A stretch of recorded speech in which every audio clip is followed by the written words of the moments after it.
Assalamualaikum dan salam sejahtera kepada semua pendengar. Anda sedang mendengar podcast Pendidikan OUM bersama saya, Wana Syazwani binti Wan Mustafa, semester September 2025. Dalam episod kali ini, kita akan berbicara tentang satu topik yang sangat penting dalam dunia digital masa kini. Etika dan peradaban dalam penggunaan teknologi maklumat dan komunikasi atau ringkasnya TMK. Zaman sekarang, hampir setiap orang mempunyai telefon pintar, akaun media sosial dan akses kepada internet. Kita menggunakan teknologi untuk belajar, bekerja, berhubung, malah untuk berhibur.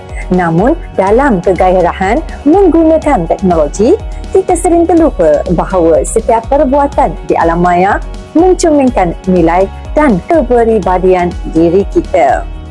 Etika dalam TMK merujuk kepada panduan moral dan tanggungjawab yang perlu diamalkan semasa menggunakan teknologi. Ia melibatkan cara kita berkongsi maklumat, berinteraksi dengan orang lain dan menghormati hak privasi sesama pengguna. Manakala peradaban digital pula bermaksud keupayaan kita menggunakan teknologi dengan cara yang beradab, berilmu dan penuh hormat. Dalam erti kata lain, walaupun kita berkomunikasi di ruang maya, nilai-nilai murni seperti sopan santun, hormat dan budi bahasa tetap perlu dijaga. Sebagai contoh, menulis komen dengan kata-kata kesat atau menyebarkan maklumat palsu bukan sahaja melanggar etika, tetapi juga menunjukkan kurangnya peradaban digital. Dalam dunia digital hari ini, banyak cabaran yang kita hadapi. Antara yang paling ketara ialah penyebaran berita palsu, buli cyber, pencerobohan privasi dan ketagihan media sosial. Contohnya, ramai pengguna tanpa sedar berkongsi maklumat yang belum disahkan hanya kerana ingin menjadi orang pertama yang menyebarkannya. Tindakan seperti ini boleh menimbulkan kekeliruan, ketakutan malah perpecahan dalam masyarakat. Selain itu, buli cyber semakin membimbangkan. Ada individu yang menggunakan media sosial untuk menghina, mengutuk atau menjatuhkan maruah orang lain. Perbuatan sebegini bukan sahaja tidak beretika, tetapi juga boleh memberi kesan psikologi yang serius kepada mangsa. Satu lagi cabaran ialah pencerobohan privasi. Gambar, video atau maklumat peribadi orang lain tidak seharusnya dikongsi tanpa izin.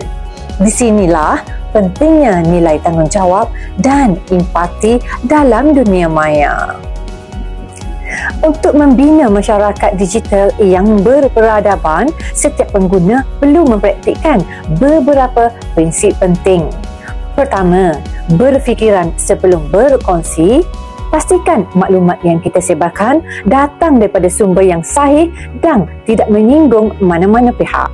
Kedua, menghormati privasi orang lain.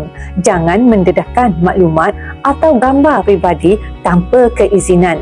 Ketiga, berinteraksi secara sopan dan berhemah. Gunakan bahasa yang baik walaupun berbeza pandangan. Ingat, setiap komen kita mencerminkan kepribadian diri.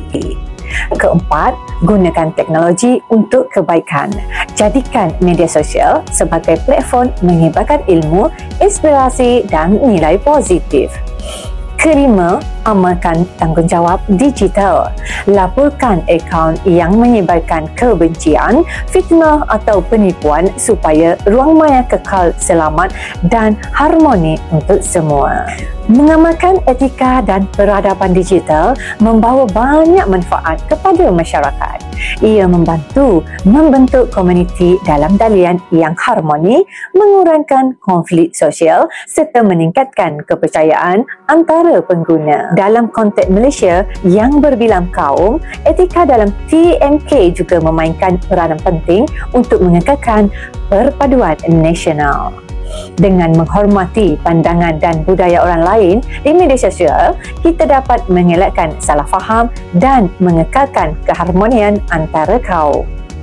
Selain itu, etika digital juga mendidik generasi muda supaya menjadi pengguna teknologi yang bijak, bertanggungjawab dan berakhlak mulia. Etika dan peradaban digital tidak boleh dipupuk oleh satu pihak sahaja. Ia memerlukan kerjasama antara individu, keluarga, sekolah dan kerajaan. Kerajaan telah melaksanakan berbagai inisiatif seperti kempen Klik dengan Bijak oleh MCMC dan program literasi digital di sekolah bagi mendidik masyarakat tentang keselamatan cyber. Manakala di peringkat individu, kita perlu menjadi contoh yang baik dengan menunjukkan sikap bertanggungjawab di ruang maya. Jadilah pengguna yang menyebarkan perkara bermanfaat, bukan kebencian. Sebagai kesimpulan, etika dan peradaban dalam penggunaan teknologi maklumat dan komunikasi amat penting untuk melahirkan masyarakat digital yang matang dan berakhlak. Dunia maya mencerminkan dunia sebenar. Jika kita beradab dalam kehidupan harian, kita juga perlu beradab di ruang cyber. Gunakan teknologi untuk memperkukuhkan hubungan, menambah ilmu dan membina masa depan yang lebih baik. Jangan biarkan kemajuan teknologi melunturkan nilai kemanusiaan dalam diri kita. Sekian sahaja untuk episod kali ini. Terima kasih kerana mendengar podcast pendidikan OUM daripada saya, Wan Nur Syazwani binti Wan Mustafa, semester September 2005. Semoga perkongsian ini memberi manfaat dan membuka mata kita semua tentang pentingnya etika serta peradaban dalam dunia digital. Jumpa lagi dalam episod akan datang. Assalamualaikum dan salam sejahtera.